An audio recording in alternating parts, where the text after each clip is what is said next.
Bill, can you hear me without any echo?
Howdy, howdy. Hey, can you switch the co-host from my audio to my screen? Yes. Thank you.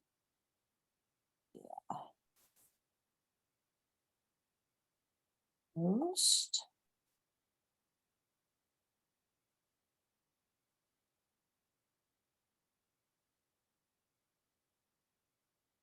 Do I have it right now?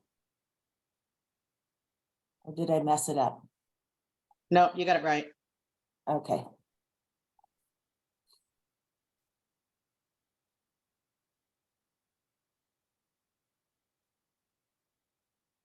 Hi, Phil and Mike.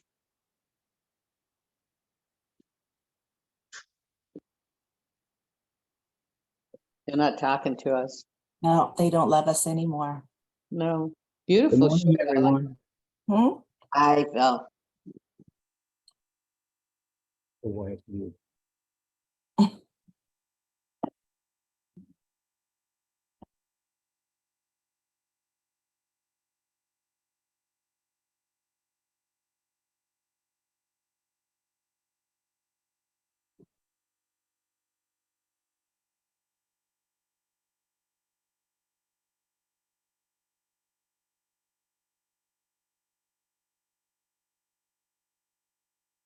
See, if I had an apple, I could blur my kitchen too.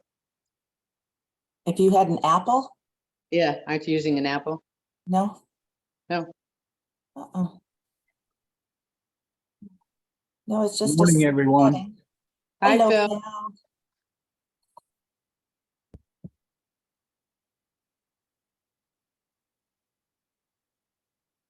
I need a new computer. The reason I'm using the audio is that when I use my computer, I get about 10 minutes in and all of a sudden I get this horrible hum that I can't stop. That's distracting. A little bit. Yeah. Just a little.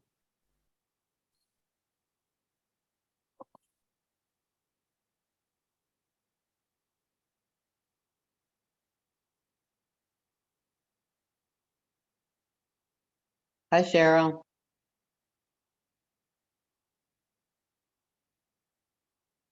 Good morning. How are you? I'm good. Did you get my message that I sent back to you this morning?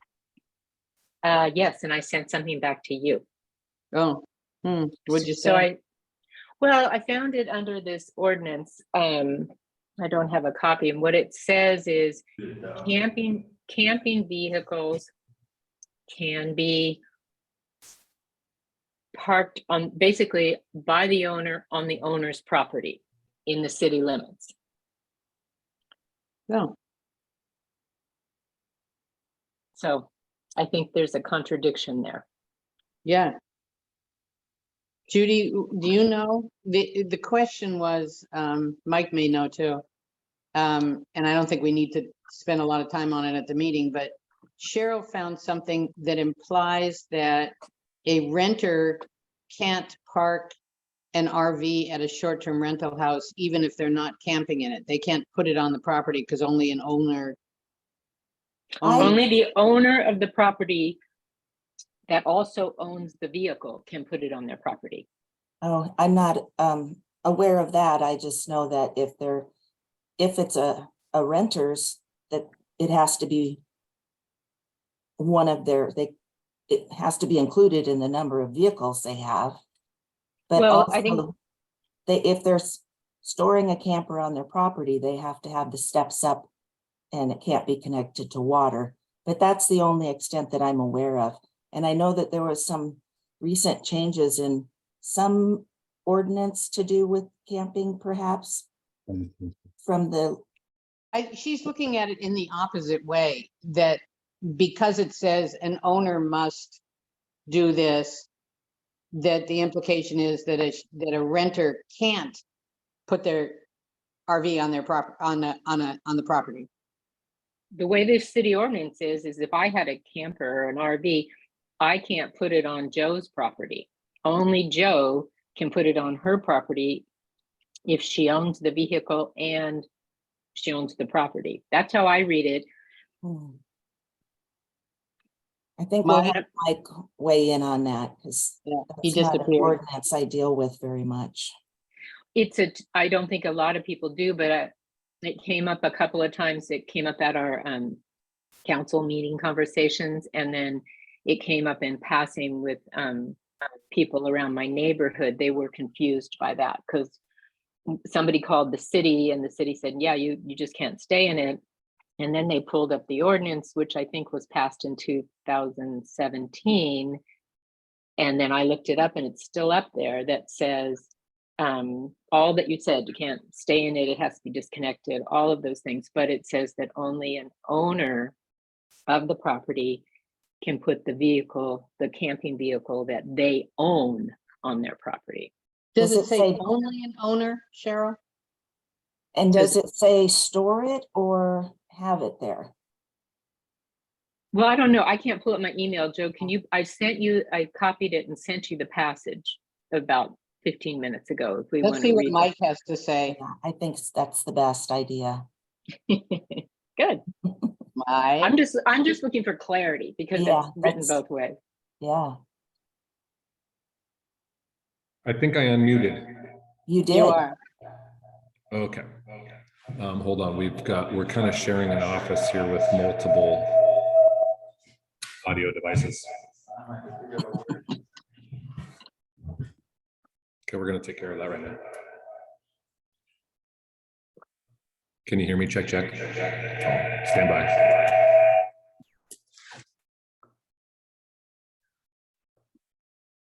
Did you mute? Yeah. Okay, There can you you guys go. hear me? You're good. Okay, cool.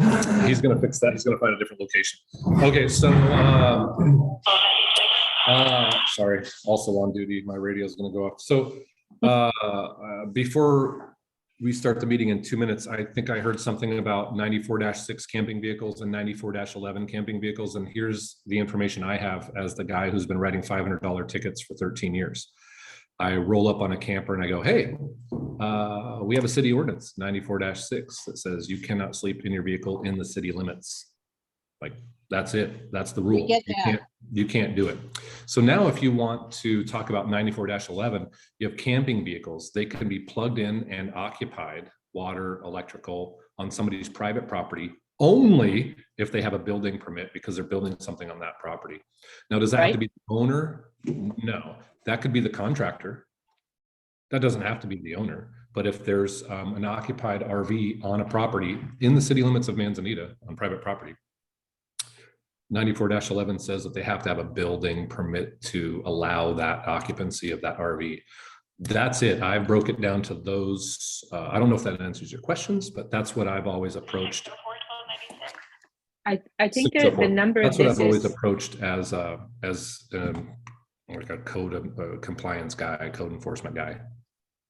Does that answer questions? no. Okay. What's your question? This is a different number. I think it's a dash or it's something dash 17, a 94. I don't have it in front of me because I sent it to Joe and then I disconnected to come on here. It says, and it's not about short-term rentals, it's just about camper vehicles in the city. and it does say exactly what you said in the statement above it about you can get an exemption with a building permit. But it says owners of the property may store a camping vehicle that they own on the property. Yes. So you're talking about But- RV storage. I just assumed you were talking about occupying RVs within the city of Manzanita, which is totally different. Well, it's kind of the same thing though, because it says in that ordinance that you can't occupy the vehicle while you're storing it. You can't use the vehicle. You can't hook it up to water. You can't hook it up to sewer. So you couldn't use it while it's on your property. So I found it. Let me read it for you. It's Okay. ordinance 1703. It says storage of camping vehicles.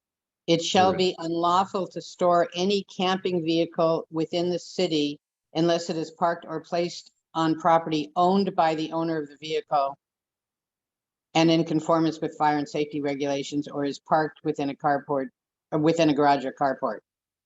Blah, blah, But blah, if blah. I rented a STR and I'm not staying in it, I'm storing it at the STR. Right? Right. See, this is where I think there's confusion. And I Hmm. really don't have a dog in the fight, but I think it's hard when there's people who think, oh, you just can't hook it up. And then there's neighbors saying, no, if you look at the ordinance, it says you can't store it unless you own the property and own the vehicle. So well, first of all, storage and occupying, two totally separate things. So Right. if you're talking about storage, somebody must be concerned that somebody else is storing a camper on a property that they don't own. Is that what I'm hearing? They're concerned because renters are renting, and not just one person. I've heard this Like from several. homeowners? No, yeah, homeowners in the neighborhood with people, STR renters are coming with their vehicles, like big Winnebago-ish RVs, parking them at the rental, may or may not be using them. That's up to discussion, and I don't even want to go there. But they were saying that by the ordinance, what defines storage? If it's parked there for 8 days, isn't that storing it? Or in this case, it's parked at a house for a month because they rented the house for a month. And when they contacted the owner, he said that it was okay because they weren't occupying it. Isn't that Yeah, so storage? sounds There like is it a third comes down bucket. to parked or stored, and that would be a complaint-based incident that an officer would go and say, are you storing this or are you parking it? And then that conversation would then develop, and we would have to figure out, well, do we agree with them? Are they storing or just parked? Or do we disagree with them that they're storing or parked? I think that sets up some ambiguity that makes it hard for people to understand. So if it said you can park it for 5 days or less, or you can, what defines storage versus parking? Yeah, and Yeah. 1703 doesn't define that. Mhm. Yeah. It then sounds like, I- to me, 1703 needs to be looked at by staff. yeah, you could suggest that. As if it wasn't looked at by staff, I would show up and I'd have a conversation with somebody, and I would determine before I left if it's being stored or if it's being parked. And then I would have penalties to follow up on if they were in violation, and if I felt that they weren't in violation. So that takes care of the problem at the moment between the city ordinance, or this code enforcement officer and the person parked. I don't know if that would ever clear up any information regarding the neighbors, that, because you're saying, if I hear you correctly, you're saying you want to make it clear to everybody involved and not involved what the ordinance is. Right. Right, and I think the problem, my version of parking could be your version of storage, because Sure. it's not defined. Where I Understood. think, oh yeah, if I rented a house and I'm putting this vehicle right in the, right there for 30 days, I'm not parking that vehicle. It's not like I parked while I went to dinner or something. I mean, so I think all I'm asking is, I think we have some confusion among citizens, and they're right. There's a mixed message there. And I think it's very hard to distinguish what is one man's parking is another person's storage. Yeah. So Patrick? I think you're right on the money, and it comes down to the definition in 1703. And if there is no definition, then we just have to go with whatever the code enforcement officer determines at the time, even if it does disagree amongst multiple people, whether this officer says it's storage, but they feel that it's not storage or parking, you know, vice versa, because we don't have that. You're totally right on. I would invite you to take that to council. I just think it would help. I think the more transparency and clarity we have, then the message is clear. Yeah, never ran into that in my time, but yeah, good to know. Just I may yell, use it Patrick. someday. So real quick, I'll say we've run into this multiple times, and we have a short-term rental, and people sometimes drive to the short-term rental, and their vehicle is one of these kind of like really smaller campers. They're literally not storing it. They're staying there, say, for 4 days. They're literally not occupying it. They're driving it to their staying place, and so they're parking it. So I move as a group that we add this to our review of policy overall that relates to short-term rentals, and maybe come up with an idea, because I'm really happy with the way that that Mike, you and everybody has interpreted what you've been given, and I think we can do a better job of clarifying the interpretation and making this a little simpler for all. Patrick, can we make it a little simpler and just as a group agree that we're scheduled at some point soon to go to the council with an update, and just add this at an update to look at 17, ask council to look at 1703 and change the wording so that it's clear that it's not just an owner. Yeah, That it's maybe an we can give occupant. maybe we can give a little. I think a lot of us have some experience and insight into this. Maybe we can offer some wording as a draft that they can work with and edit and change. Yeah, and then take it to council at the next meeting. Anupam? Just a comment. I mean, this is one of those issues that should not be just restricted to short-term rentals. Right. This is a citywide Right. thing.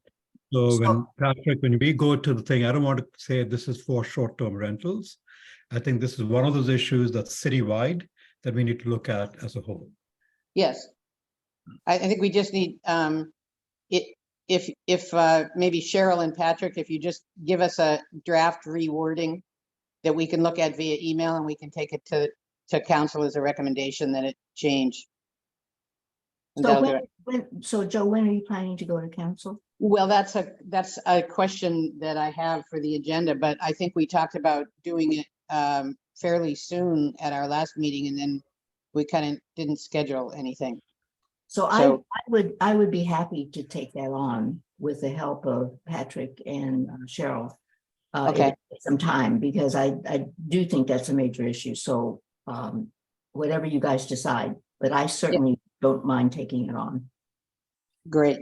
And then when we might as well, I would kind of way out of order, but who cares? We do need a date to go to council with an update and include this as well.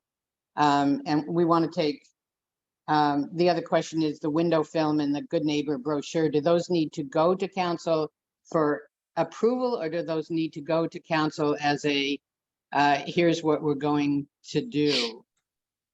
Well, I I think you run it past staff, and then staff has said, okay, I think you take it to council and say, this is one of the products we've developed. okay. So we need to schedule a time for that with the council. Right. So whenever, as the sooner the better, but whenever. Okay, so would you be ready by the September? I need to check with Layla. I know we talked last time about what's on the work session in September, and I don't remember specifically, but I can follow up on that. Okay. And just give us a date and we'll make it work. Okay. So welcome, everybody. Just a quick question from me. Do you want this, Joe, reflected in the minutes that we've had this discussion, and then that Linda Kay is going to follow up with finding a council date? Okay. Yes. Thank you. Okay, so I'll put it in the minutes. Okay, thank you. Thank you for taking the minutes. Yeah, I'm trying to. So, welcome, everybody. And if the- Patrick and Cheryl could get me some language, I think it would be great to run it past staff before we bring it to council. Right, Absolutely. Cheryl and Patrick, I will work on that. I'll connect with you. Okay. Okay, especially Mike and Max, since they'll be enforcing it. right, right. We have a really packed agenda that we're not going to get to all of. And one thing that I'd like you to think about going forward, the hour and a half was an arbitrary amount that's not really working real well for me. I don't know about the rest of you, but I would like to take it to 2 hours because I think then we're not rushing through things. So think about that and we can talk about it near the end of the meeting.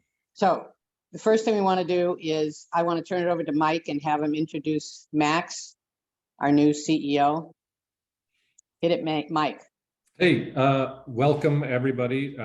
Thanks for having us today.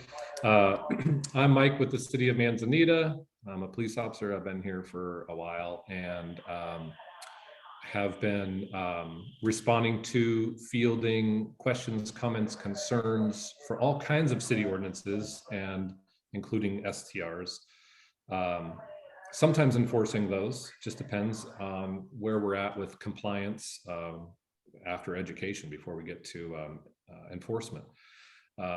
Doing that job is fun, but it's not as fun as like real police work. So I don't mind doing it, but we did hire a code enforcement officer for our city codes, our city ordinances, our right-of-way ordinances, our parking ordinances, all of the ordinances, including STR ordinances. So I know he's been working with Scott up there with zone ordinances.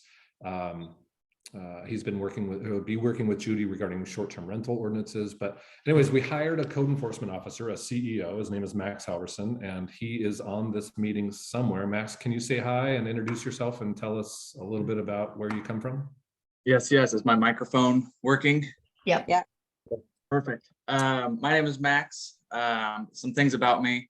I grew up in the Halem for 18 years. Decided to go to college at Portland State University and lived out in Portland for about 6 years. Graduated Portland State University with a degree in criminology and criminal justice, and then minored in child and youth family studies.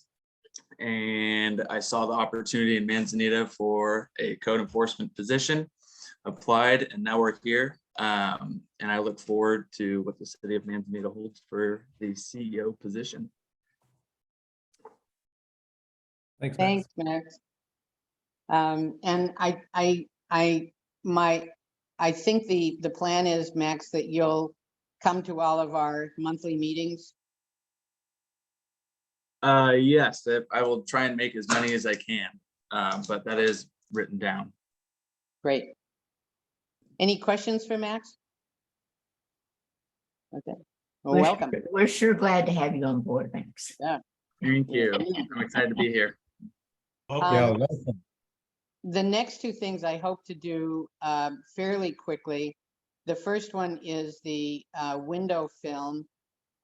This is something that was suggested by Nan Devlin of the Tillamook County Visitors Association that they did for, I can't remember, but I South think County. Tillamook South County. County. obviously, South County UBC. So we've kind of adapted it for Manzanita. It's gone around to the staff. I haven't heard any comments other than looks great. If no one else has any comments on it, and you should have all seen it this week, then we will give this to Nan and have her make it look more in line than I could do using Word. And the idea is that this will go to every Manzanita owner, renter, whatever, everybody who we have addresses for. And the Tillamook County Visitors Association will cover the cost of the printing and the mailing. And it'll be about 6 by 8. It'll go on a window, like a window film. And I think it's cool, personally. Any comments, questions? I think Mike, It's amazing. Oh, sorry. Sorry, either way, Patrick. Mike, no, you beat me. You had your hand up. So just, and it sounds like Nan's going to be putting the kind of polish on this. Right. Great. I think the content is what needs to be there.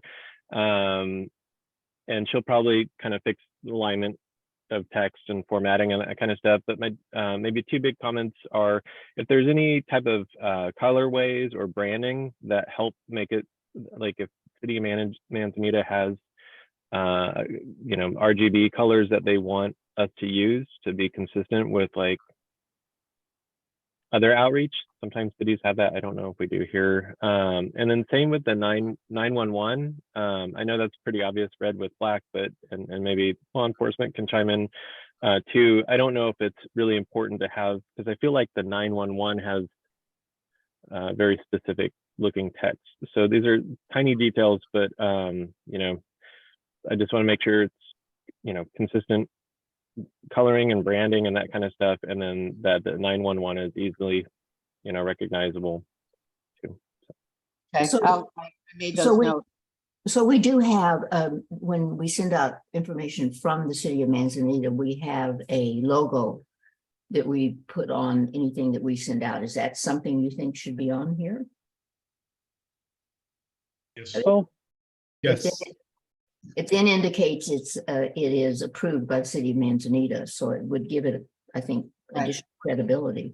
I think also that the Visitors Association will want their logo on it as well. Since, yeah, so those two things, I'll make sure that I talk to Nan about. Okay, Patrick? Just briefly on the short-term rentals, when you get to formatting, I was just wondering if you and Nan could place the Manzanita Code Enforcement Officer second and place looking up addresses on the website third. To give the phone numbers for the agent first, the phone numbers for the Code Enforcement Officer second, and put the additional lookup information third, makes it more clear for the reader. I'm still, if we Where's want them to call Max second, not first. And if I may Right. chime in, Yeah, we Can I don't want just- them. can I just- Oh, go ahead. This is not about the code enforcement officer and not about the agent so much as it's about the fact that it's telling the readers to go to the website before going to the code enforcement officer. And I just think the website is not really a key place that we should be sending people. I think that they go to the agent first. Make sure you work with the house, you work with the phone number on the house, and that should take care of 99% of the things. I think if we have these outliers, we have the code enforcement officer, and then if they want to do research, they can do that. But I would list that third rather than have that up Well- at the top. Patrick, how do they get the name of the agent or owner? They go to the website. That's what it's, Well, you can, or you can just, I mean, frankly, I think personally, you call the number and you go, hey, I got a problem with your house. What's going, I think you'll figure out who they are. well, how do you get the number? The short-term rental number is, there's a contact number on every house. Isn't that what we're talking If you about? can Yep. read it from It's the- already posted. If you It's can. read it from the every street, house has a sign with a phone number on it. Yeah, but if you can read it, I read that as if you can't see the number in the house or you don't want to go to the house, you can look up the house on the website, not at other resources. Correct. Okay. That's, yeah. It's just I- a little I see confusing. what So you're we saying, can but- talk about this we can talk about this offline. Yeah, maybe there's it's not a big deal. Yeah, yeah, maybe a different wording that says, we've got a small amount of space, but I see what you're saying. Maybe it should say to look up the contact information instead of We and can figure it out. look up the contact information. Okay, Yeah. anything else? Can I recommend that maybe you flip it? Because it seems like the easiest thing to do would be to look at the contact information on the house. So just flip it so that comes first, and then the website comes second. Yes. I think Yes. it's a little confusing. Isn't that what it says, Jill? How do you mean? No, when I'm saying flip it, come So call the agent using the number on the exterior house sign. Okay, and then exterior house sign or visit.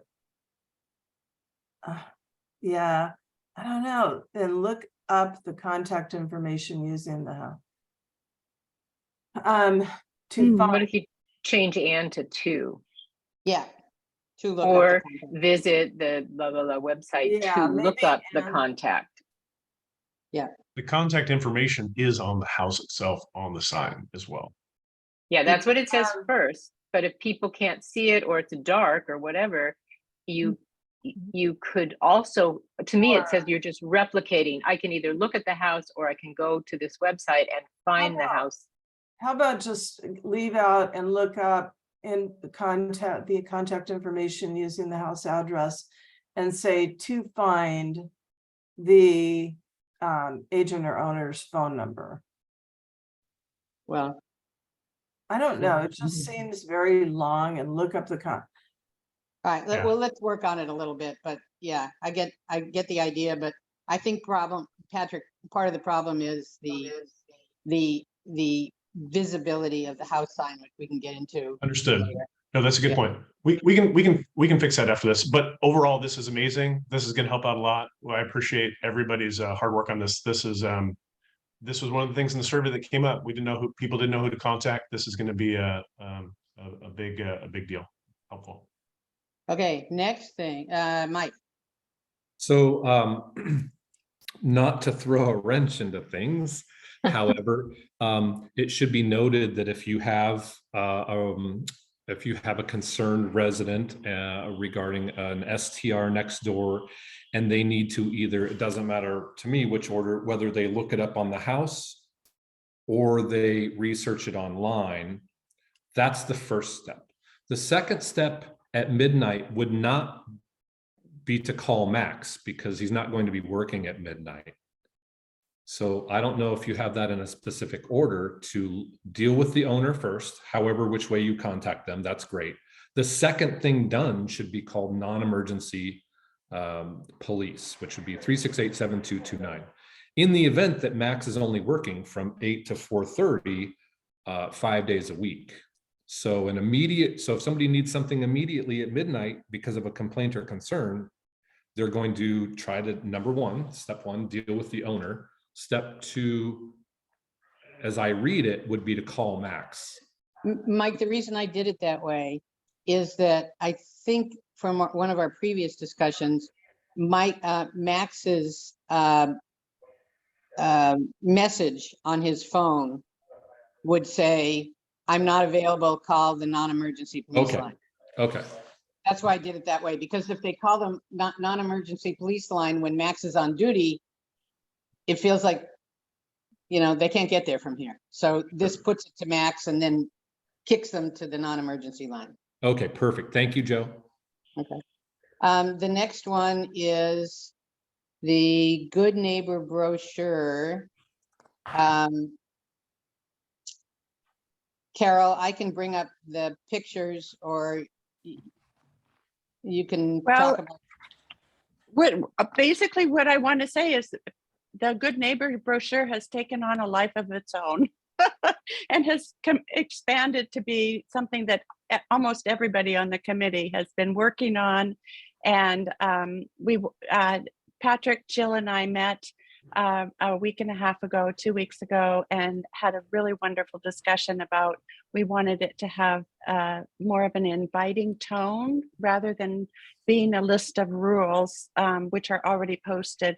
And as Joe says, not working in our STRs currently. So it has become more of a brochure. We were struggling with clarifying just what we were trying to do and who would be our target audience.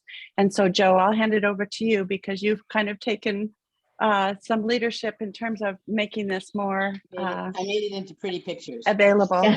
Yeah, that's So great. this would be the back of the brochure. And then this would be the front of the brochure, except that Carol has talked to Lori Dillon, who's she did the 4th of July posters and is a really really good artist and has lived here a long time. She is going to do a drawing for here and also probably some drawings for inside. Great. And then as you open it up, the first fold will have this Manzanita has full-time residents. This is the warm and fuzzy part that we put in. And then if you open it up fully, you'll see all of the different topics that we've put in. As I got suggestions from people, I threw them in here. Someone suggested putting in going to NBFRD to find out what the fire restrictions are that particular day. Someone else asked to put in, oh no, that was on the other one, Oregon, the full word of Oregon under Oregon Department of Fish and Wildlife, which I did. That was on the window film. So this is what it's going to look like. Again, there's the back, the front, the first page opening, and the second page opening. And again, Lori is going to put pictures inside that she can fit in that'll give it more of a pretty look. And also Nan again will do her group will do the printing and the distribution, so we can put them in one package. I would suggest a little cover letter that we put together that says, here's what the city of Manzanita is sending you. Put this in your house, put this on your window, you know, all that kind of stuff. Otherwise, they'll have no idea why they're getting this in the mail. Anna Paul? Well, I think it's an excellent piece. I like the tone. I like the tone. I prefer the tone of inviting and probably creating a warm feeling rather than here are the rules. Obviously, understated within it is there are rules, and hopefully people will understand that. I don't know whether we need to necessarily say that here, but I think it's a good piece. I would also, quite frankly, think that just like the window film, this would be a good reminder for everyone how to be a good. We'll go to everyone. Oh, good. I think that's excellent because I think it's important because it's a good piece. It's a good reminder. And hopefully we'll supplement some of these things with, when we talk about some more signage around the city about certain rules, about certain things, you know, so that can be a different conversation. So I thank you for the folks who put this together. It was a lot of people. Yeah. Cheryl? Quick question. Did you figure out the spacing issue ever? It's again, it's Word, not a professional. Oh, okay. Yeah. So they'll It's- be able to fix that. Yeah. I'm leaving that to Nan to fix. I just justified, and in justifying, that's what it did. But yeah, Okay. she has a better program. Sarah? Can you speak a little bit, Anupam touched on about distribution, because maybe this could go out with the same cover letter that the window film goes out to residents. But then how is this distributed to STRs, to visitors, etc.? It would, I think the plan is it would go to all STR owners with instructions to put in their homes, their rental homes. It would go to STR agencies. It would go to the visitor center. It would get mailed to every person who has a house in Manzanita. So that would be full-timers and part-timers as well. Other ideas, I mean, the more we can get it out, the better. No, right. Yeah, that's what I was thinking. So is there a way in our relationship with the STR agencies that we can ask them to give this to people when they check in, or have it in the house when they check in? So we have some way of putting it out there, because I can see this as being a very consumable item. So I hope we have the resources to keep it going. That's a great idea, Cheryl. It's important. Yeah. And Yeah, because it's you give it to a visitor, then they leave. So, but that's fine. But we just have to have a system in place that keeps it so it's not a one and done. Correct. Yeah. Yeah. Yep. I also think that it's something that Max Halverson could have copies of, so as he educates people regarding some of these rules, hopefully he won't be writing tickets, but his part of his role will be educating the public regarding a little bit of the culture of the city. That's a great idea. Michael? Yeah, I just was thinking that if it's not too much extra work to hand these out when we come in to pick up our licenses, for our renewals. So STR owner managers can have that, at least for the ones that are owner managers, to at least offer it and say, take 1, take 5, put it in your guest book. That's what I would do. I'd probably put 3 or 5 of these in my guest book, and as people pick them up or get Judy, does that copies. work? Yeah. Judy? Yes, that would be fine with me. If I get like a case of them or something like that, then we can hand them out.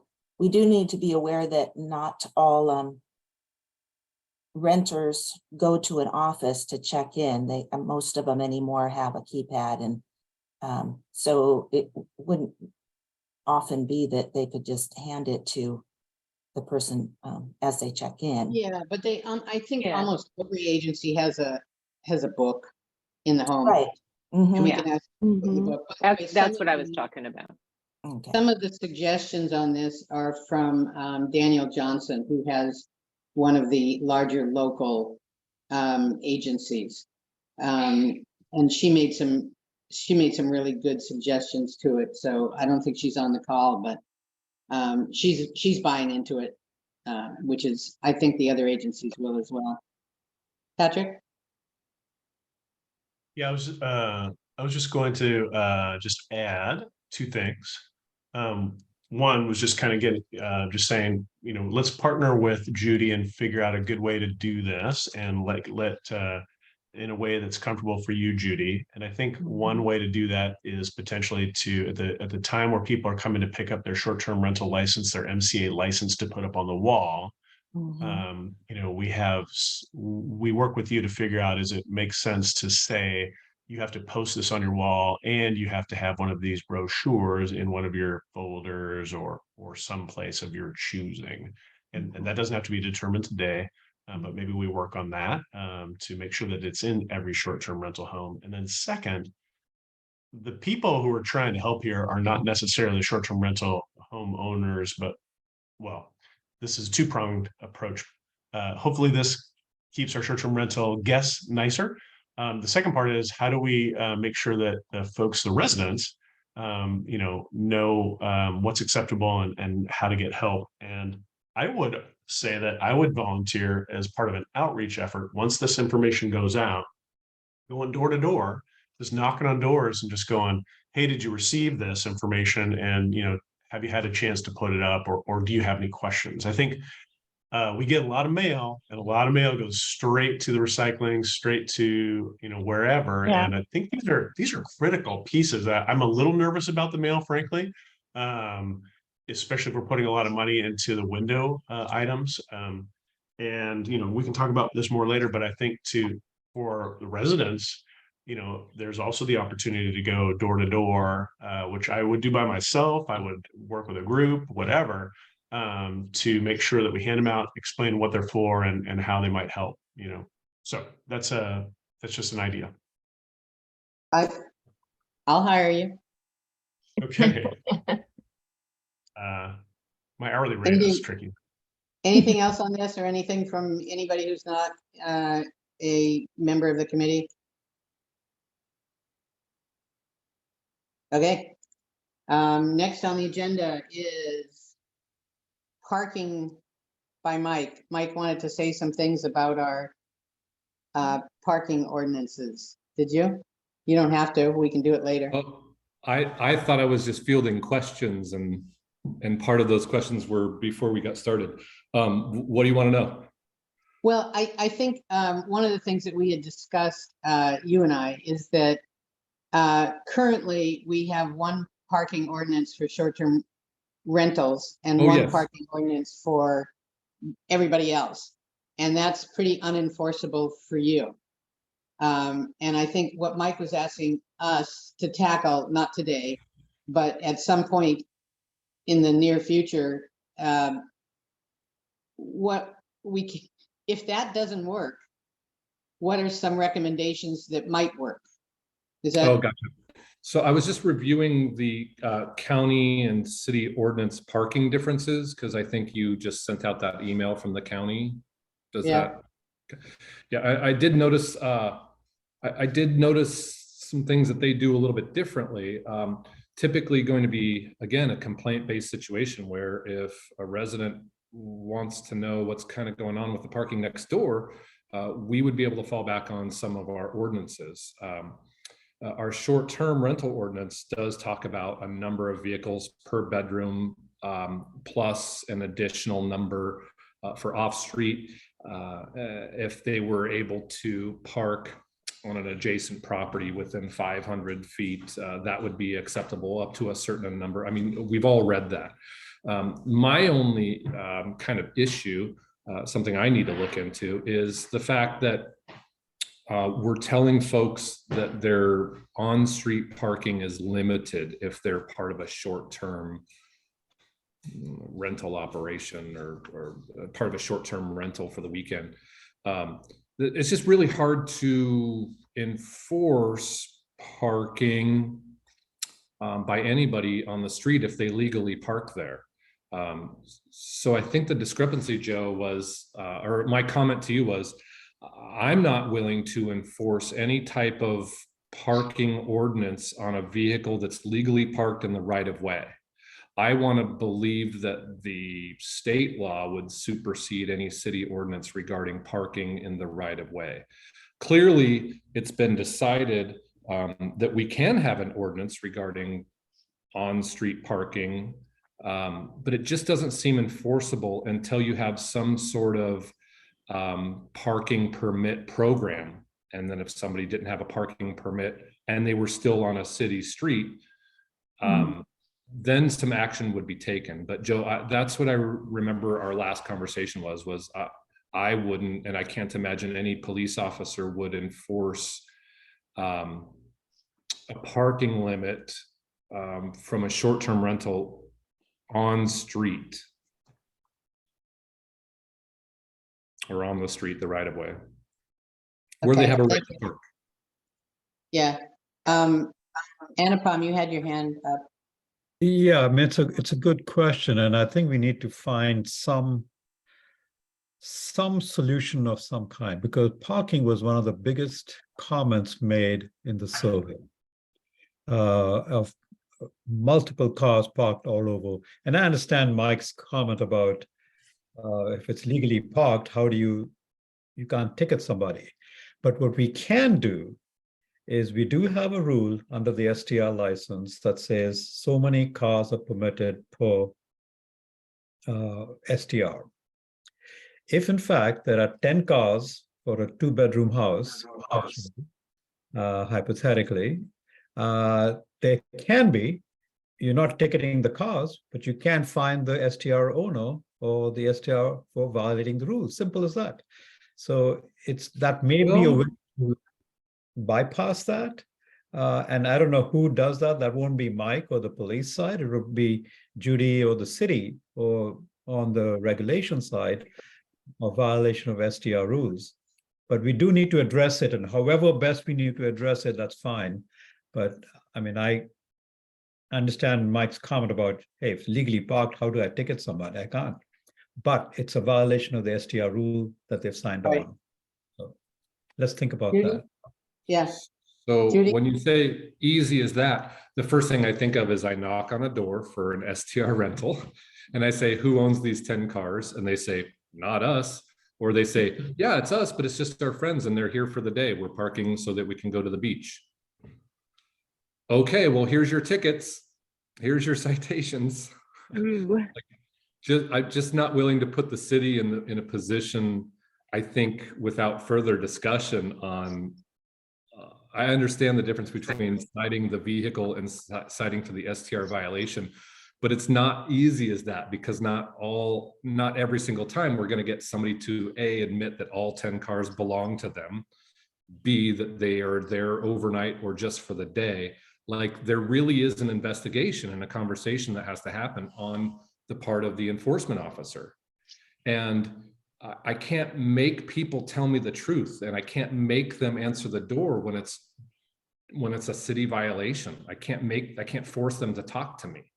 So if we can't identify the source of the problem, then we cannot cite them. So it's not easy as that. It does require the investigation, and that investigation could go many different ways before we get to even education or enforcement. I wish it was easy as that, because then we wouldn't even be talking about it right now. So maybe Judy? further conversation is needed to try and flush this out. So, okay, Yeah. thank you.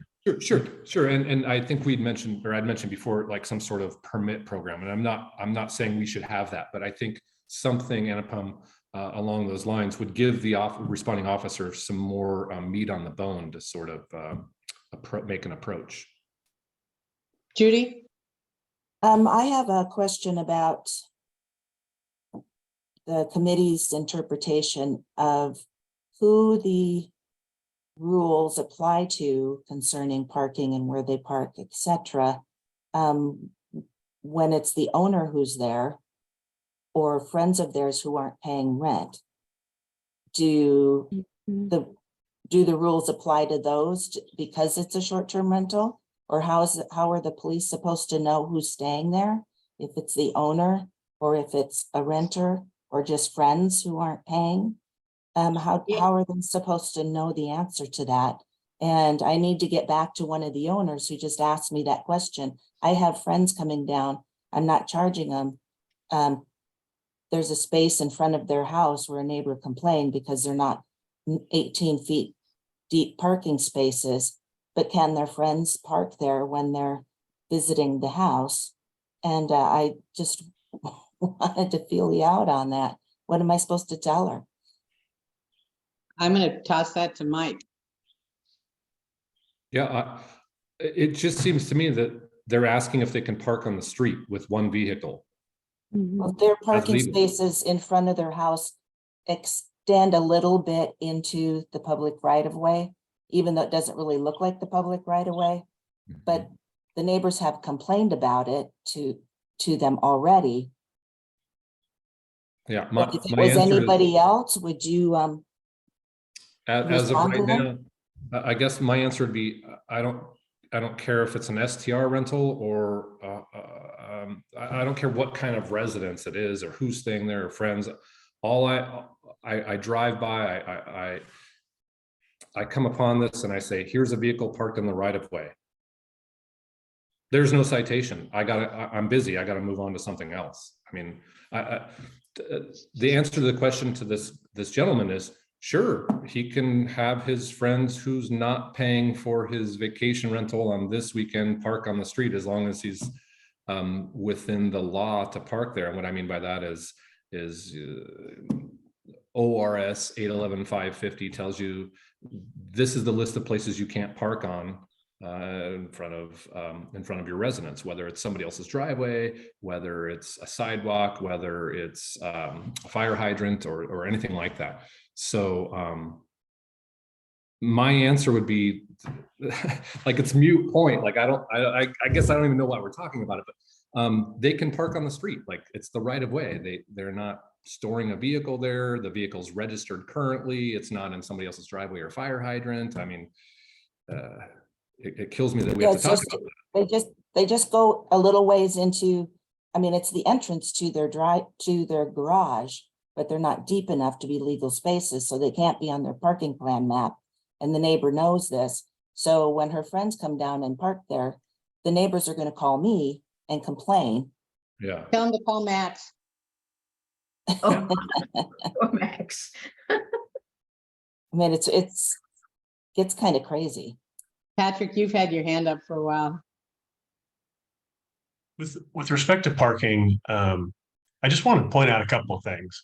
One, with the survey, when we ask people, what are the things that frustrate you the most about short-term rentals? Parking in front of my house came in 6th.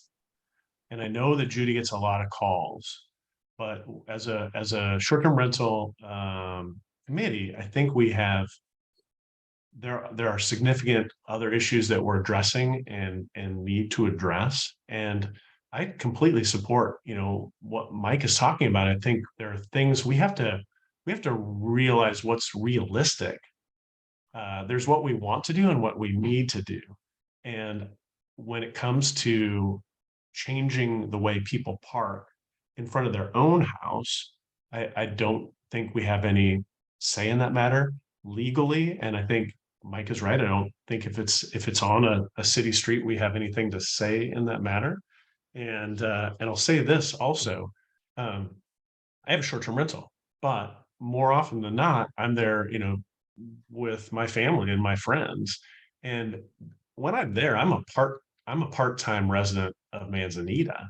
And my house and the people that park in my house who are not paying me to stay there, they're my guests.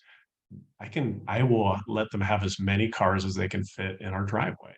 And I don't think that short-term rental rules should apply there. And hopefully we'll if we need to have a conversation about that, we can. But I hope we take this all with a grain of salt and focus on the biggest issues. And then secondarily think about, if we can't enforce something, what's the point of making a rule about it? So I really appreciate Mike's input. Jill? You're muted.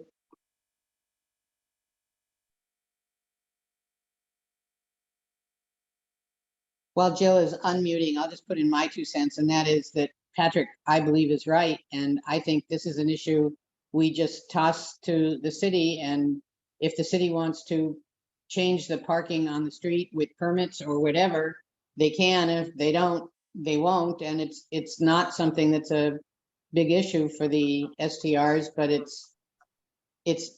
should be the same for both. Jill, you still on? There you go. Yeah.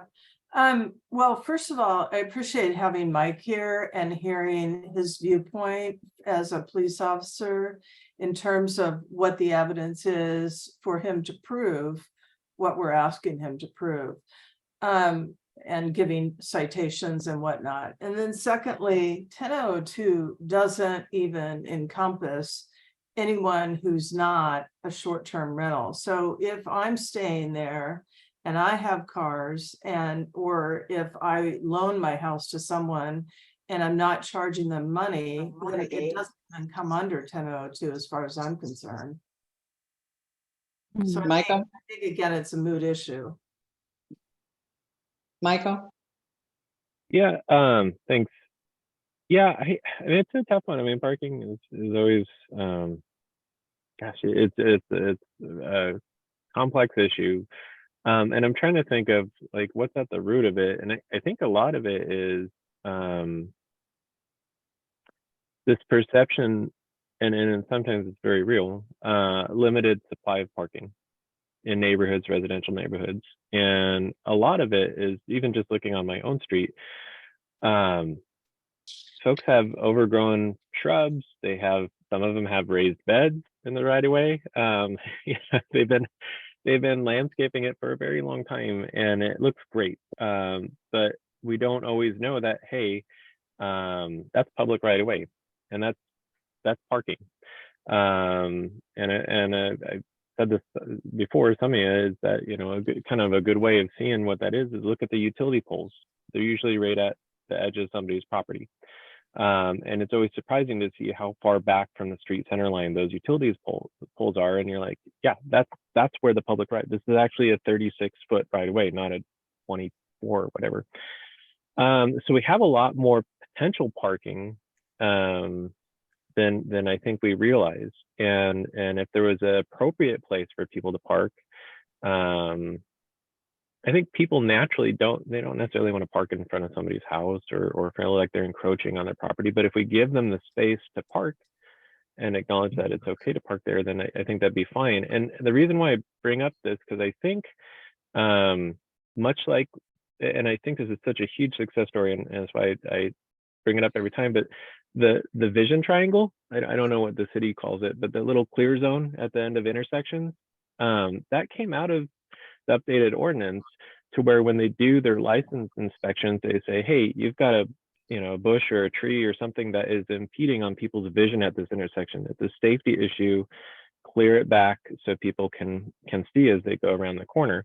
And I would love, I think it's an interesting strategy maybe that we can recommend and look into, is to taking back the public right away as we issue licenses, and have them inspect it and say, hey, not only do you need to trim, the bushes here for the clear zone, but by the way, you've got a bunch of plants and stuff that are growing in potential parking spots, and let's clear those up.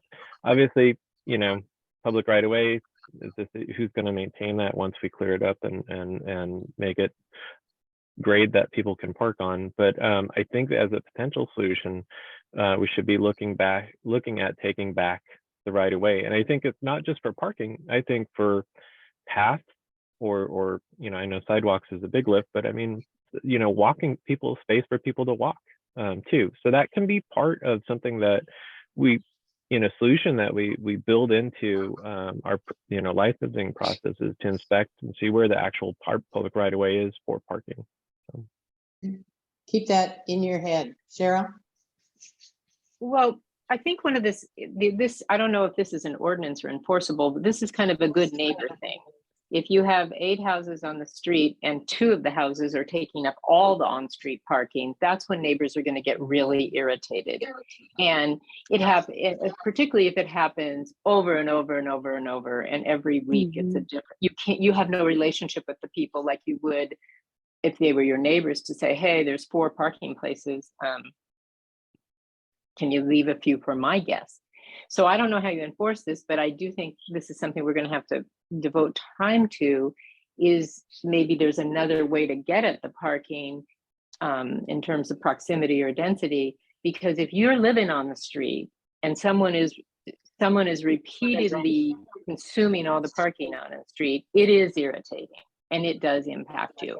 And I don't know how you regulate that with a law, but we have to figure out how we listen to people and respect that, because I think it's very real that it can be a nuisance. It's one thing if your neighbor has a party one night during the summer and you're like, oh my, but if this is happening all the time and there's no relationship with the people doing it, and it can be very frustrating to make the call to the city, and then I get it, you can't enforce everything like that, but so maybe this is something we keep in mind as we address some of these other issues, because it really is I don't know how you would enforce on-street parking, who's parking where.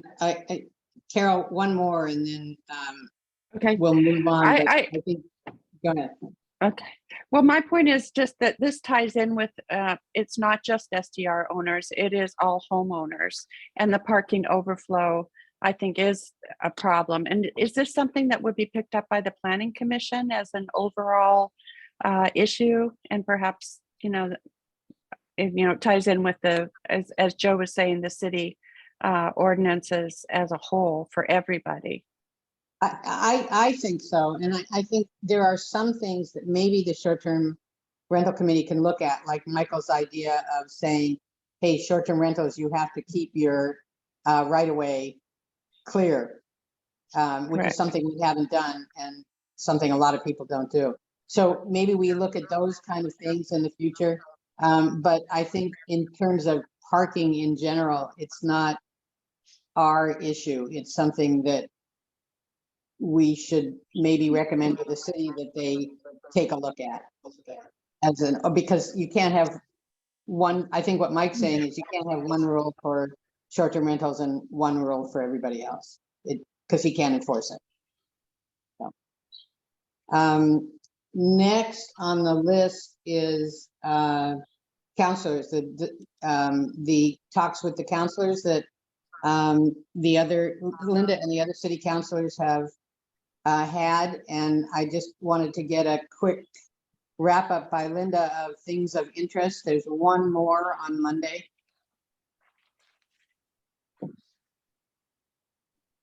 You're muted.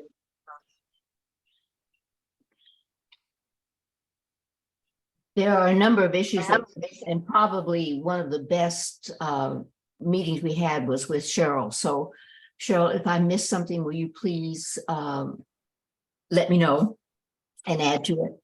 So I'm just going to go through the comments that I took out of the meetings. I also talked to Brad and to Jerry, and they added their comments. So this is a compilation because there were only 2 counselors at each meeting, so we don't go to all of the meetings. A percentage-based cap may have made sense when it was instituted, but since the growth of second homes and short-term rentals themselves has apparently outpaced the growth of full-time resident dwellings, making the cap less effective at maintaining the right balance of neighborhoods between short-term rentals and full-time. So we're going to be looking at removing the cap in next year sometime, so, or in 25, I think. So it's important to have 25. It's important to have that. One of the most interesting, I thought, was classifying STRs and considering license fees based on the size, i.e. sleeping capacity of short-term rental.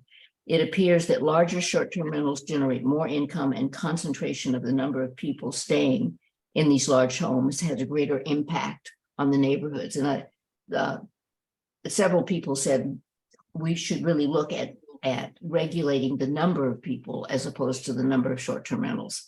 I thought that was interesting. There could be more clustering of short-term rentals in commercial zone. If we go back to a percentage cap, the pool of total dwelling units on which the cap is based should be reduced by those units in HOAs that prohibit short-term rentals and by short-term rentals themselves. There is a hope and expectation that our new code enforcement officer will reduce neighborhood angst over short-term rentals, and he undoubtedly will help, but we need upstream thinking about how to reduce livability impact and not think that we can enforce our way out of the problem. We cannot regulate private behavior of second home owners and their guests the same way we can regulate a $10 million+ industry in our town, and it's hard to seriously debate the latter when constantly referencing the former. Punishment versus education. How can we educate? And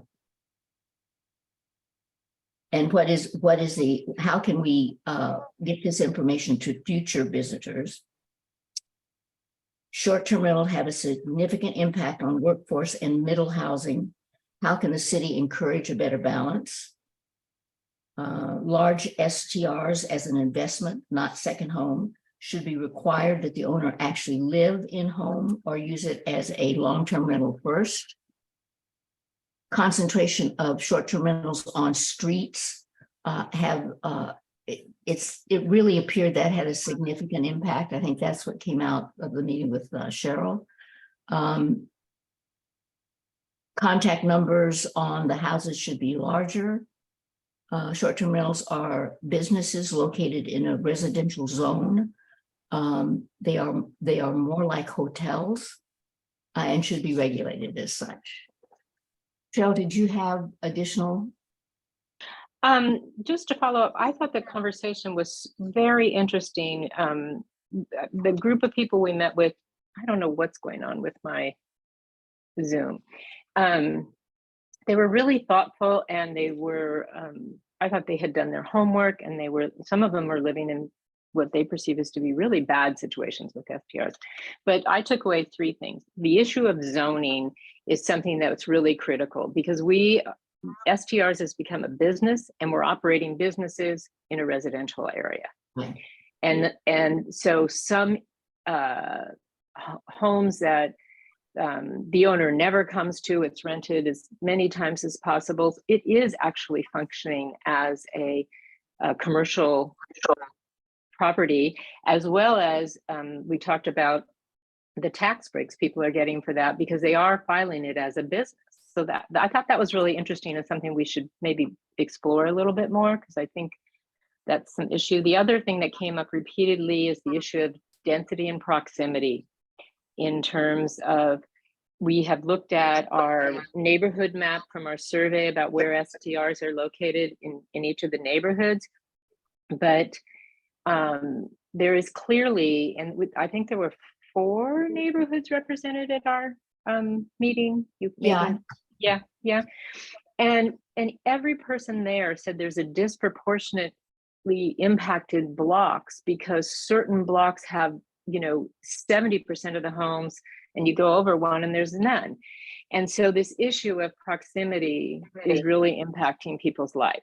And then the issue of the HOAs, which now that the Highlands, as my understanding, and that was shared at the meeting, is going to have an HOA that cannot allow short-term rentals.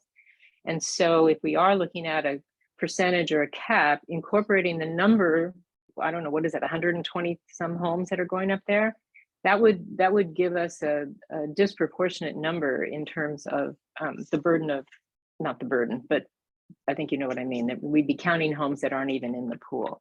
The other thing that came up a lot was, and I know, Patrick, you're not going to hear this, almost every single person said they feel super uncomfortable calling the number on the house.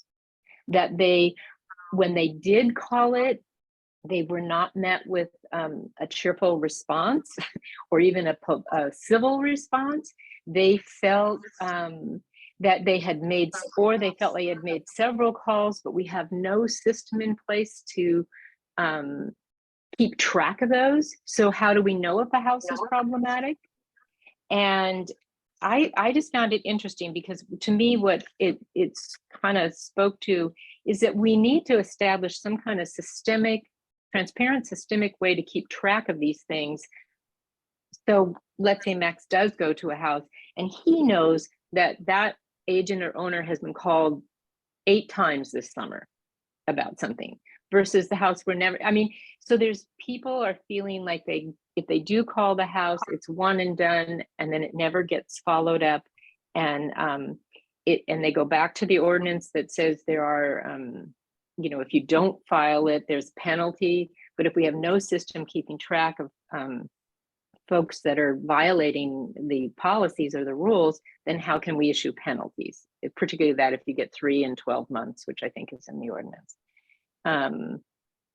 So I just thought it was very interesting. I also want to say that it was really refreshing to have some of these face-to-face meetings with community members who understand that we live in a community where we need to balance short-term and part-term and full-time, and they understand the value that that brings to our neighborhood, but they really want to look ahead upstream and figure out how to keep the quality. We had 5 or 6 people there, and 2 of the people talked about moving because it was just too crazy on their block, and they felt like they were not being heard or getting help. So I just like to add a couple of things to that. One is actually in a number of meetings, we heard that the number was actually positive. So I think there's kind of a mixed message out there on that it's sometimes problematic. The other thing I think it's important to realize is our comp plan encourages cottage businesses in our residential area. We are a tourist-driven and funded city. So I think these issues are bigger. I think we've got to take into consideration everything as we look at proposing regulations to the city. I also think that we're going to be doing a review of the comp plan coming up, and these issues should be discussed in that process. But right now, we not only encourage, we support cottage industries in our residential area. So that becomes a conundrum as we begin to talk about those issues. But I think my memory was there was a distinction between people that rent period. There's this gradation that goes up, And I think in the Tillamook County, they're called like estate houses or big houses where there's event one. That's the ones we were talking about where there is, it's never owner occupied. It's always a business. And I think that Yeah. that's the ones that they were concerned about primarily. Cheryl, the event, estate houses is a distinction on number of bedrooms only, not how, I mean, you could have a 2-bedroom house and never be there. Okay. But Okay. Oregon law, as far as I know, says that renting a house in a residential zone is an allowed use, whether it's owner occupied 1 week a year or owner occupied never in 10 years. And rental, whether it's long-term or short-term, to the state is the same thing. So. Right, but we've all in the looked at conundrum that Linda ordinances. talked about. Certain areas, certain cities do put in some restrictions on owner occupied percentage or time frame. So I think it yeah, is. and that we can do. Yeah. Yes, yeah. I'm not saying there's no short-term rental, and nobody was saying that. They were just saying perhaps we should look at differently on a house where, you know, people rent it to family and friends a few times a year. People rent their house out, but they come, you know, a month or two a year or whatever, versus, you know, as you go down that scale, people who are never here and it is truly operating as a business. Yes. Mm-hmm. And we heard that in the group I went to too. And I think that's something that Patrick said he would look into. And I think Jill also, that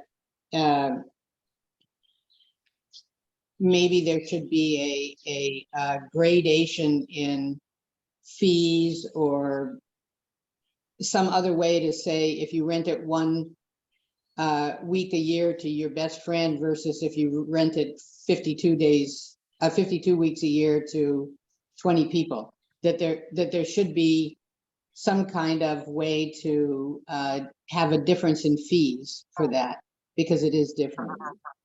As an example, Cannon Beach has a 365-day per year license and a 75-day per year license, right? So one, it can potentially limit occupancy annually, and 2, that can be like a price break. Real quick, to Linda's point, you know, just about the business. This is a business decision and part of the comp plan to not build hotels. And when we talk about hotels, the city gets very, very feisty. We do not want hotels, but we do want to pay for our police force. We do want to pay for our city government, and it's coming 2/3 of it from short-term rental income. Short-term rentals are in effect our hotels that we've chosen not to build. So it's tough. We want all the things that our city provides for us. We don't want hotels. And so the reality is, tricky as it might sound, short-term rentals are going to be a part of our communities if we choose not to be a hotel-driven tourist destination. I'll also add, in some of the meetings we went to, or we had a meeting as well, in addition to Cheryl and Linda's meeting, and I thought Brad also brought up, he had said that the citywide cap comes up in 3 forms. One, percentage versus a total cap. I think people are starting to talk about that a lot more. If we have a total cap, we can't lose control of how many short-term rentals there are. Brad brought up that the survey said like 69% of folks thought that the cap should be across the whole city. Right now, we have a loophole for the central area, for the Lanita commercial zone. Most survey folks said, "Hey, let's get a hold of this citywide, and and people are talking about, let's find a way to cap it." The other things that came up were tracking, which came up earlier today. Tracking is going to be a key component of this, and not only the citywide cap and finding maybe a total cap rather than a percentage cap, but density and proximity. Density and proximity, though, are going to be the trickiest things we deal with, because although people are frustrated, they are less frustrated. Let's see, how do we say this differently? In general, according to the survey, people, only 23%, less than a quarter of residents were frustrated by STRs in terms of negative versus positive or indifferent. And then what was interesting, and this is going to be the trickiest part about figuring out density and proximity or street-wide caps, is that in the highest density areas, negative ratings went from 23% down to 15%. In other words, the higher the density overall in these neighborhoods, it turns out things worked out pretty well sometimes on a lot of streets. And so if we have a density cap, and let's say you can't have, and you have 3 STRs in a row, and you say density cap, you have to pull one out because of a 100-foot radius. Well, who comes into that? A new full-time resident right in the middle of the 2 STRs where they were working great as 3 STRs. So it's trickier than it seems sometimes. Density proximity sounds good. In real function, to make it work, that will take the longest time for us to get, I think, real smart solutions for.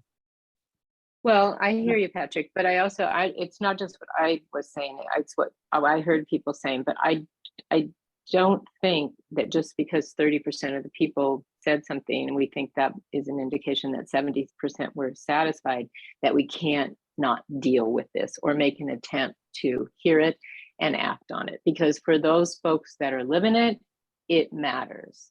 Well, and it came up over and over and over again Mhm. in the in-person meeting. I just want to make one comment on what Patrick said. So the city of Manzanita has some fairly outdated but consistent zoning ordinances.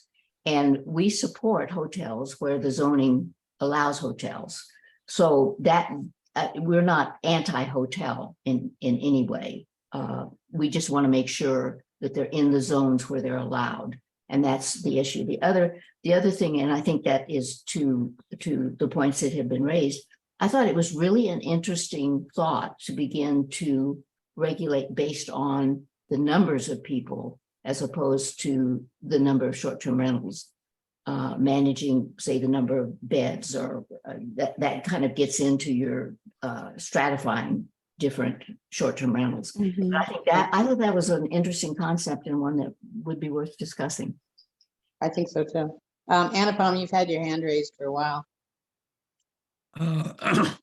Yeah, thank you. I guess a couple of thoughts come to mind. First of all, I'm glad that we're having an individual, or the counselors are getting together with and hearing people in person. I think that's excellent.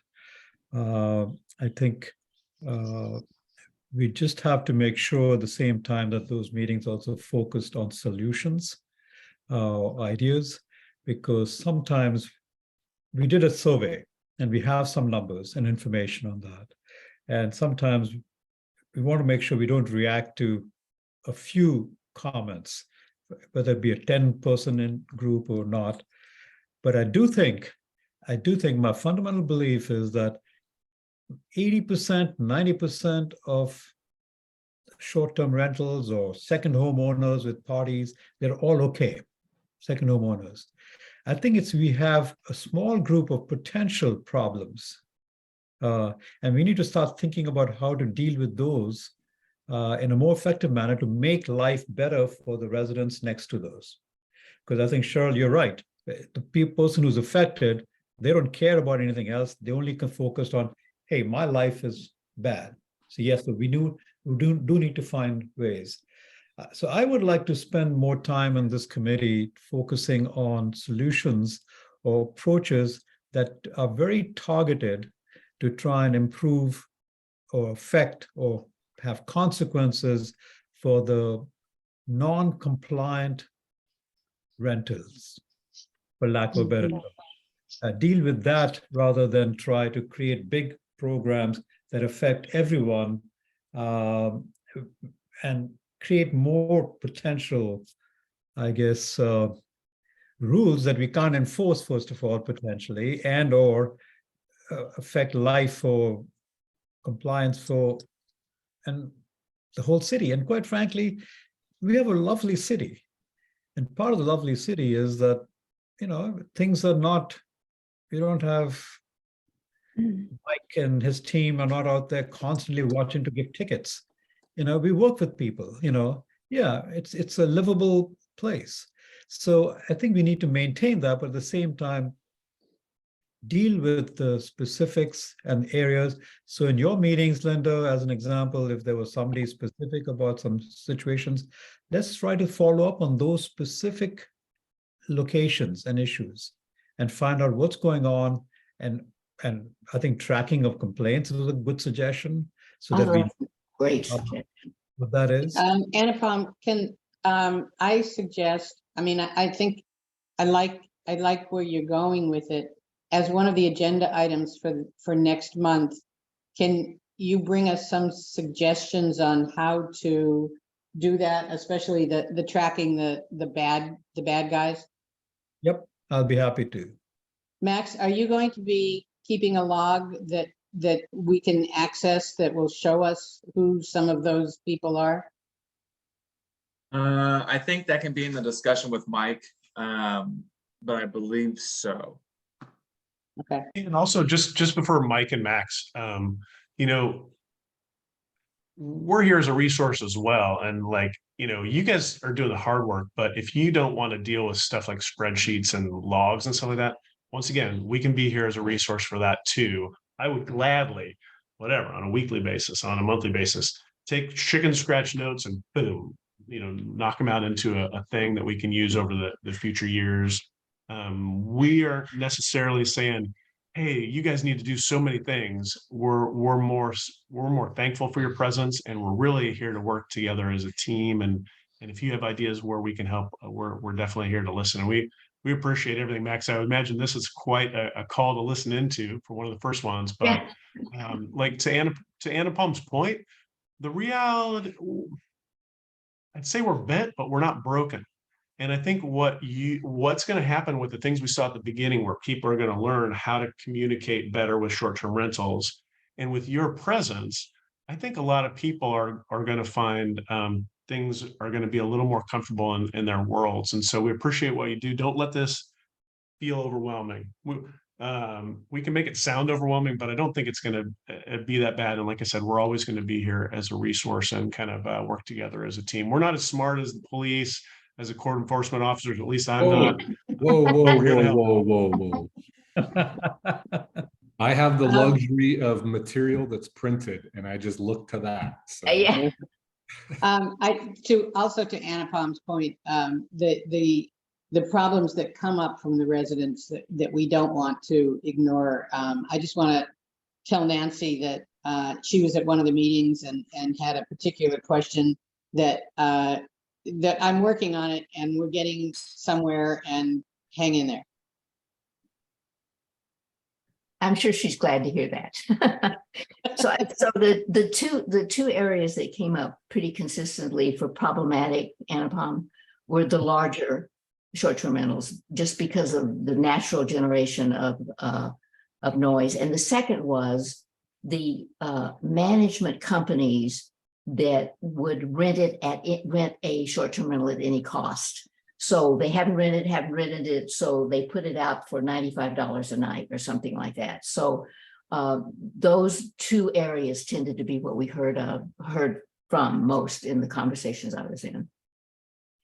One of the people at one of the meetings sent me a blurb about that from Palm Springs. I think it was either Palm Springs or Palm Desert, but what they did, they max out at 34 rentals a year. So you could rent for 3 weeks, or you could rent for 2 weeks, or you could rent for 1 day, but you can only do it 34 times. And last year they decided to drop it to 24. So that's one way to regulate traffic in and out. And it was something that came up in one of our meetings, and she sent it as maybe we could do something like this. So that's kind of an interesting thing too. I think there's lots of things we can look at. That came up at our meeting too. Yeah. That idea. Mm-hmm. I just want to throw out the other side of the coin, which is this, and this goes to Anupam's point of, you know, let's focus on targeted solutions. We have a group of folks who are frustrated, but it's not the majority. And so before, I would just respectfully say, I want, and Shirley had a great point. everything I say is not to say, let's not do something. Everything I say is to say, let's do something and let's do something smart. And so I want to look at all these solutions and get some things done. We've got a lot done so far. We're going to do more. But with respect to occupancy and then, reducing the number of days people can rent and the number of people can be in a house, I will say this has come up. But on the other side of the coin, I've also heard people say, let's sit back and see how the code enforcement officer works. Let's sit back and see how the ability to kind of educate folks on who can help in these situations works. Let's see how the brochure that tells folks how to be a little bit more respectful works. And maybe we have something that isn't broken, and these are the things that were needed and can make a difference. And maybe we start there before we reduce the total supply of people coming into the town and the money and potentially the FTE from the city. And that gets back to your tracking. We have to figure out how to track. Yeah, and tracking is going to be big because that's going to get to Anupam's point. We're going to find the troubled houses. Right. And once we can knock those out one by one and find out whether the trouble houses are and what are they doing? What is it, the price that they're charging? Is it the manager? Let's deal with the troubled houses, the bad folks, before we hurt everybody. Michael? Yeah. And you're gonna be the last one because we'll never get to the dogs. I know. Well, I think I'm trying to build maybe on a couple of the things that folks have been saying here today. But before I do that, I want to say I did attend one of the meetings and was there mostly to listen. And I was can echo the sentiment that I was so glad to see that there was a variety of sentiment there. People were able to articulate what they needed to say in ways that weren't, didn't escalate the situation or were, inflammatory. I mean, it was great. It was really good. On that, and maybe Linda, you can answer, is council going to have like a summary memo or something that we can look over of the counselor's notes on what were the big takeaways? I was trying to take notes as you were talking, but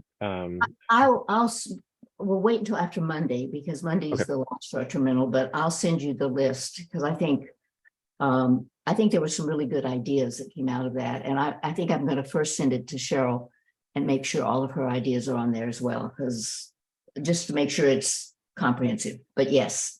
Again, not my ideas, but what I What heard. you heard. I just want to make sure. I was the same as Michael. All I did was sit there mainly and listen and write things down. So yeah. Well, and it was good. And I think as another data point, as I was kind of taking notes, I was like, and I kind of heard Anupam saying this too. It's like, this puts a spotlight on what some of the issues are, which, if we have 70, 80 to whatever the majority of folks who are like, yeah, my street is okay. But the people who have those pain points, it is, if they're considering moving, boy, right? The flip side is like maybe somebody's on a street that doesn't have any short-term rentals and it's all second homes that are vacant and they're like, gosh, this feels like a ghost town. I need to move somewhere that's more vibrant, right? So there's always two sides of that coin. But I think where the benefit of having, another data point is it's like the comment section of the survey. We have a quantitative and we have this qualitative thing. And what those did is say, look, if 25 or 30% of the people are having an issue, here's what those issues are. And so I think that's why it's really important to have this information. What I'd like to maybe suggest, and maybe I can put it up on a Google Doc, I'll coordinate with Joe on that, is to try to start framing this up in something that's a little bit more of a process driven, to say, here's the objective. So we have an issue, traffic. Here's the objective, reduce the amount of short-term rental generated traffic or something like that. Here's the policy, draft policy statement. And then here's how we're going to implement that policy via education, enforcement, and I'll use engineering, but whatever that physical, the characteristic of the short-term rental that we're trying to address. Maybe that's number of occupants, maybe a number of cars, maybe it's whatever else that ends up being. But, and so people can start, you know, the committee can start filling this in, and we can start trying to chew through these. And because I'm hearing a lot of, you know, we talk about an issue and we talk about the spread of solutions, but I want to make sure that we're all coming from the same, okay, here's the overarching issue. Here's what we're trying to do, and with this, and is within our purview to address. And here's how the ways that we can implement it, or the nuts and bolts of it, whether it's an ordinance or whether it's an education piece, and so we can systemically address these things. And I think it'd be great framework for reporting back to the public to say, hey, we listened, here's based on data, here's based on what you told us, and here's what we recommend doing, and taking it back to the council and planning commission to say, you know, here's you know, our strategy for working this, and help us prioritize this, whether it's based on feasibility, cost, efficiencies by leveraging other ordinance or funding that's happening elsewhere in town, things like that. So I just wanted to bring it up in the meeting, and then maybe I'll work more offline and work to get something if folks want to move in this direction. Okay, I'd just like to say something really quickly. I think, Michael, you really hit on an important point. I think there was a real positive energy with the fact that we were listening to people giving input. I mean, I thought there was really good feedback. I expected 99% of them to be negative about short-term rentals, and that just wasn't the case. I mean, these were really interesting, thoughtful, some concerns. There was some discussion of the, in fact, there was quite a bit of discussion of the importance of short-term rentals. But I think getting back the fact that we've listened, this is what we can do in your presentation at a workshop is going to be really critical. So it didn't just go down to a black hole. We really are thinking about the issues that they brought up, both in the survey and in the conversations with counselors. Linda, you're going to put together a list of that with Cheryl's input, and I would also suggest Patrick input, my input, and Michael's, since we were there. Anybody who hasn't attended, there's Monday at 10:30 at the library. Is that open, Linda, or is that closed at this point? It's open. Okay. For next month, I'm going to get to the dogs in a minute, but for next month, Patrick, maybe some rough ideas on how to get to the size, pricing, that kind of stuff.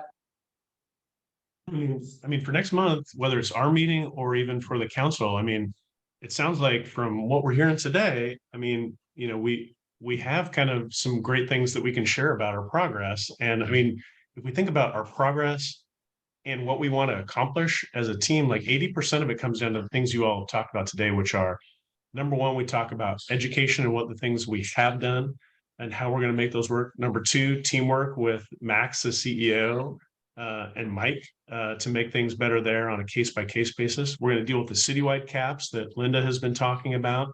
I think that's a critical one that we haven't talked a lot about, but it's it's one of the key issues of all of this. Which will be on Michael's list. I'm just talking about the topic that we talked about much earlier that you were going to take a look at, and that is the size of homes, how many are big, how many, is there a way to track how many days a week, I mean, how many days a year each house rents, to get at the 1 week to a friend versus 52 weeks a year. Just a beginning of that. That information, it's my understanding, is accessible. Judy would have to help with that, and or a public records request, but it's tricky to do straight up because it's basically through the TLR, the quarterly TLRs, and it's based on, I think, money. It's a little more complicated than it appeared to be at the beginning. You can't just figure out days per house. It's more of a calculation based on dollar. Can you tell us exactly what it would entail next time? Is it worth doing? Can it be done, and is it worth doing? Can what be done? Tracking how many days. In It's terms not of feasible. I'll be, setting a unless Judy knows something I don't think it's feasible. Well, wait a second. setting a sliding fee scale based on number of days. Is that Well- what we're talking about? Yeah. No, well, but don't we have that information? Because based on the city tax, agencies have to report how much house A owes in taxes because of their rental history. We do have that information. Sorry. It's by Yeah, dollar real amount. quick, the But county. we don't the need county the has dollar amount.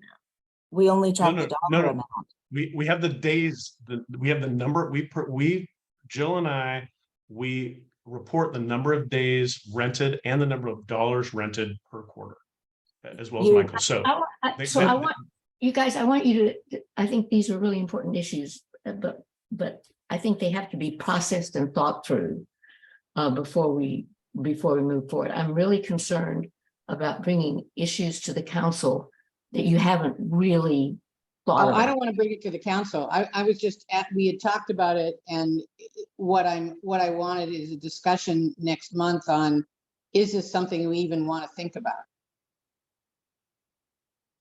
I think so. Anacom? That's fine, just, Yeah. Brad, We're not- yeah. Yeah, this has nothing to do with taking it to the council, but in terms of things that we should be looking at or could be looking at, I think this kind of conversation must happen. I will come back with some ideas about good. perhaps how we could make some tweaks to try and find issues. But part of that is getting the data. So could we defer this conversation to the next meeting we have? That's what I want to do. I don't want to have it now. I don't want to take it to the council. I don't want it to be an update. I just want to say, should we look at this as an issue? And if we look at this, how do we look at it? Gotcha. And I will put it on as an agenda item for next month, Joe. I'm Did going to you hear make me? a motion. I'm going to make Yeah. a motion and you guys can outvote me on this. But I'm going to say for now, I'm going to move that we do not look into trends about how many people are renting per house. And I think we defer that to 2024. Number one, I think the information, Judy, it's not going to be easily accumulated by Judy. She's too busy to deal with that.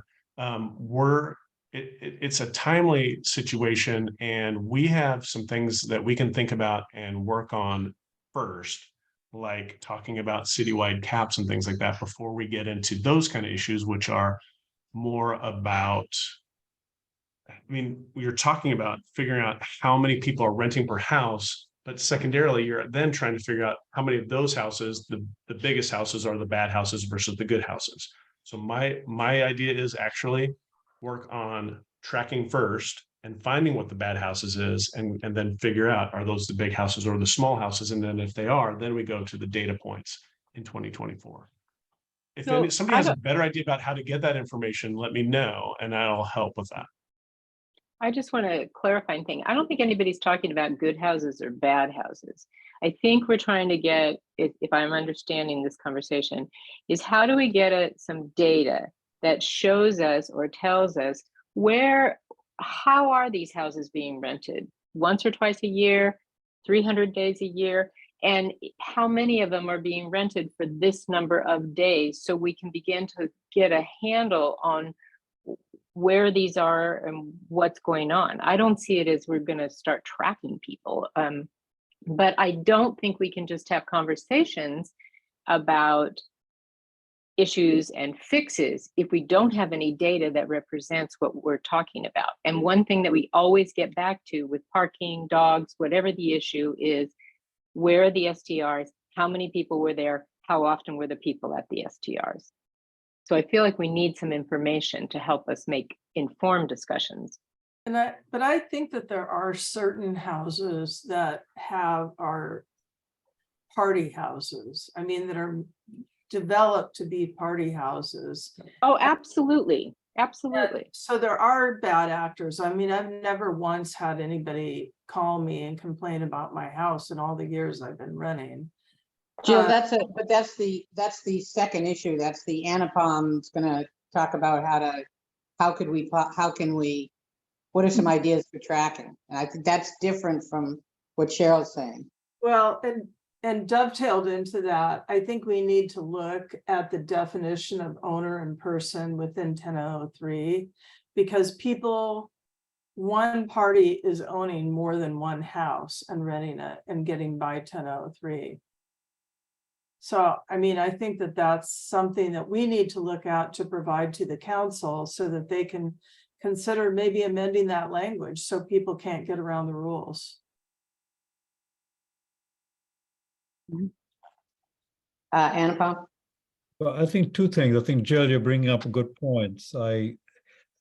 One of the things I'd like to sort of do is start dealing with some facts. If there are party houses out there, and if you know them, let's communicate that to this group at least, so we can start dealing with those specific ones. And to some extent, if you know of owners who have multiple STRs, let's put that on the table. Because I think we need to deal with some of these things, because otherwise people make statements, and I've heard the same statements, by the way, Jill. So, but I don't know on what basis, is this, and because I think Judy will tell you no, that's not true. But if somebody has found a loophole, let's figure that out.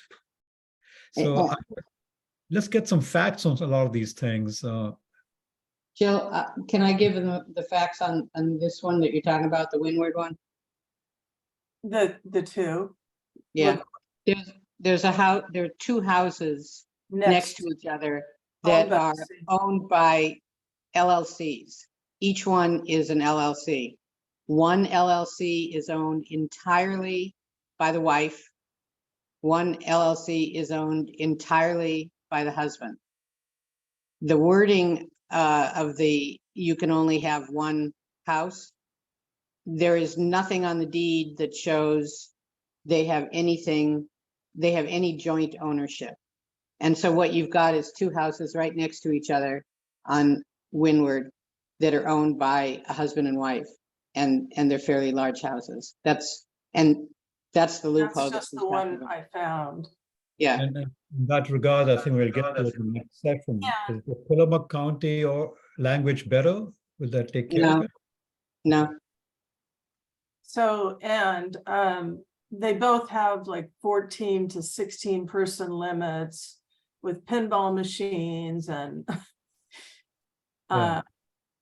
Have there been balls complaints? inside them. We don't know too much about complaints. We don't have a formal tracking process. Right. And That, It's that informal. goes back to that seems ANAPOM. critical. Yeah. Yeah. It's critical. All right, so So Patrick, we can let's hold find off that's a on good situation. Let's see if there's something. on your part of it and move to ANAPOM and definitely put on ANAPOM and some ideas for tracking. And then also, Michael, if you want to start that Google Doc, and we can all kind of look at it throughout the month and flesh out some of it and talk about that next month. Yeah, well, I can certainly start putting that together. I have a Word doc that I started on my own, and I can plug it in there, and it's fluid. So if folks don't like some of the phrasing or wording or structure, let's work on it. And for what it's worth, whoever kind of is part of the group that's talking about collecting data on homes, how many folks are there, and nights rented and that kind of stuff. I'd love to be part of that conversation. And just not to take this in too much of a tangent, but I heard it's hard to track the conversation or discussion here because I think was there a discussion about the licensing fees, and based on how many folks were staying, how many guests could stay there. I just want to maybe put one more. And I know, not to bring to council or anything, but just for as we discuss in our future agendas, if that is going to be something that we talk about, maybe we look at based on the revenue generated, that it's a sliding scale versus the number of people. Because you could have a house that sleeps 10, but it's only used for the family, and friends, X amount of times a year, and so they're not, it becomes burdensome to have like huge licensing fee versus, the house that brings in $100,000, because they're oceanfront or something like that. So if that's going to be Michael, part that's of what we were talking about, but we got, Sidetracked. sidetracked. Joe, you were Um, going to say something about the time next year, because I know we're over time now, about increasing our time. I want to be mindful of that. My suggestion is we take it to noon, maybe. Not today, but next Right. month. I think that's a good idea. I I- have to is- sign is off. that- you I wanna take it Make literally. a So motion. I make a motion, we go from 10 to 12. Second, a second. Patrick, discussion, anybody? Okay, all in favor, raise your hand. Opposed? Mhm. Let's get the count. Phil, I don't have a vote in this. pardon? I don't have a vote in this. Yeah, you're right. All right, I vote yes. Anupam? Yes. Okay, Patrick, Yes. Carol? Was that a yes, Carol? Okay. Michael? Yes, for me. Yes. Jill? Cheryl? Okay, so we'll go 2 hours next time. Now, can we do 10 minutes on dogs this time? I'm gonna ask Anupam and Jill first, since it's your presentation. I would, unfortunately, Jill and I have not connected, so I'm not sure what the plan is. Jill, would it be okay if we defer to the next meeting and you and I connect in the meantime? We could do that. I mean, I could just talk briefly on what I've found. Okay. Okay, I'm Does it- sorry. can we do I that have or to just- sign off. Okay, can we hold it till next time, Jill? Yeah. Okay, and also the difference between the county and city, that's gonna get us deep in the weeds, so I say defer that to next time also. So that'll be on next time's agenda. Anything else anybody need to say today? Anybody from the public? Okay. Thank you all, and Linda, if you give me a time for I'm gonna to give you a talk about- call. I'm give an gonna give you update. a call. Yeah. Okay, thank you. Thank you. Bye-bye. Bye. Thank you, Thanks, Jill, everybody. Yeah, thanks. Matt, and everybody else. Bye. Okay.